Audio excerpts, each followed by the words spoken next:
Assalamualaikum warahmatullahi wabarakatuh.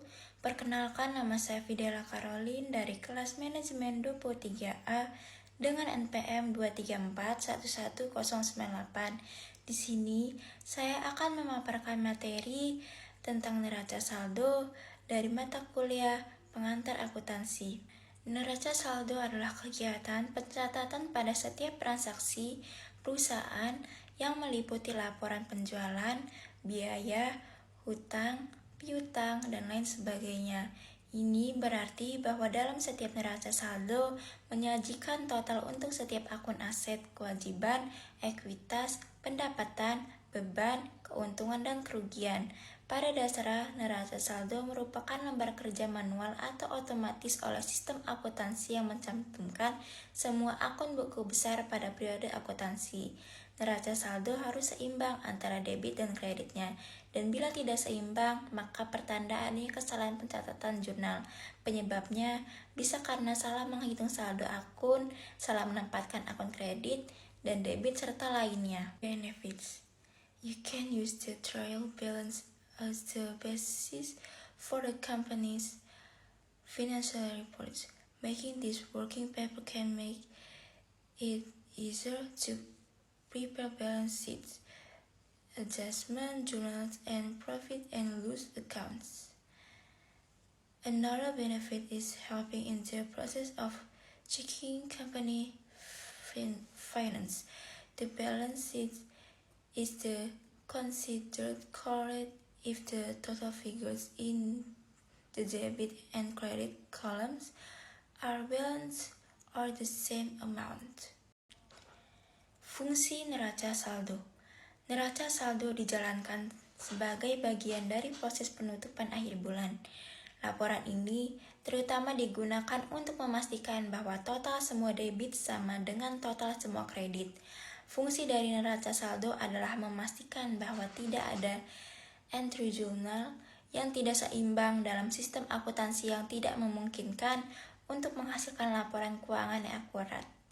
Dalam istilah lainnya, fungsi neraca saldo adalah untuk memverifikasi apakah saldo debit dan kredit menunjukkan jumlah yang seimbang. Oleh sebab itu, setiap akhir periode perlu dibuat neraca saldo. Data atau akun yang disusun di neraca saldo adalah saldo-saldo yang terdapat pada buku besar. In general, the function of the trial balance is follows. Prepare final financial reports for a company, record all exciting data on each account, correct all accounting records and files, supervision of every account in company finance. Dan berikut adalah jenis-jenisnya. 1. Unadjusted trial balance. Created after all transactions are passed to the general ledger, prepared to determine whether there are errors in the debits or credit, post the general ledger. This trial balance will make it easier to find recording errors and help in auditing financial reports. 2. Neraca saldo setelah penyesuaian. Dibuat setelah proses penyesuaian ke akun-akun tertentu. Neraca ini sangat penting karena jika tidak dilakukan akan menghasilkan laporan keuangan yang kurang valid. 3. Closing trial balance. Used to ensure the general ledger has an opening balance for the next period.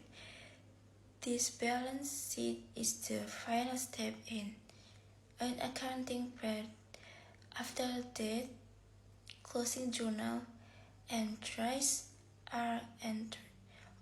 All accounts and balance in this must be the same as the accounts and balance sheets at the end of the period. Cara membuat neraca saldo. Dalam neraca harus memperhatikan bentuk buku besarnya, karena penyusunan neraca ini didasari atas saldo akun yang terdapat dalam buku besar. Untuk membuat neraca saldo, pertama-tama harus diketahui komponen apa saja yang ada di lembar kerja ini. Komponen itu mencakup nomor akun sama dengan kode setiap akun yang berbeda dalam buku besar. Nama akun sama dengan nama setiap akun yang tulis secara urut dari aset utang, modal, pendapatan, hingga beban. Kolom debit sama dengan memuat saldo akun dengan nilai debit mengacu pada buku besar. Kolom kredit sama dengan membuat saldo akun dengan nilai kredit mengacu pada buku besar. Basically, the way to create a trial balance is to move the contents of the ledger to a new worksheet as the summary of all the ledger accounts.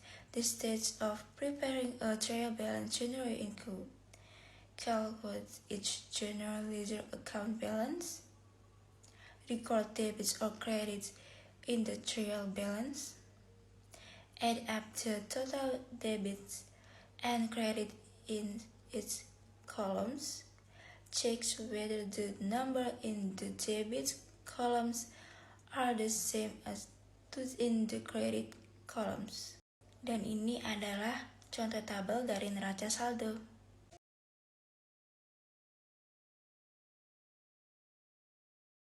Dapat disimpulkan, neraca saldo adalah elemen penting akuntansi secara prinsip. Pembuatan neraca saldo ataupun neraca lainnya merupakan komponen dalam siklus akuntansi yang hasil akhirnya adalah untuk pembuatan laporan keuangan. Karena setiap perusahaan membutuhkan laporan keuangan dengan karakteristik yang benar. Tujuannya adalah agar bisa diketahui performa keuangan perusahaan tersebut. Apakah usaha tersebut keuangannya sehat atau sedang sakit. Sekian materi yang dapat saya sampaikan. Saya Fidela Caroline dari kelas manajemen 23A. Saya pamit undur diri. Wassalamualaikum warahmatullahi wabarakatuh.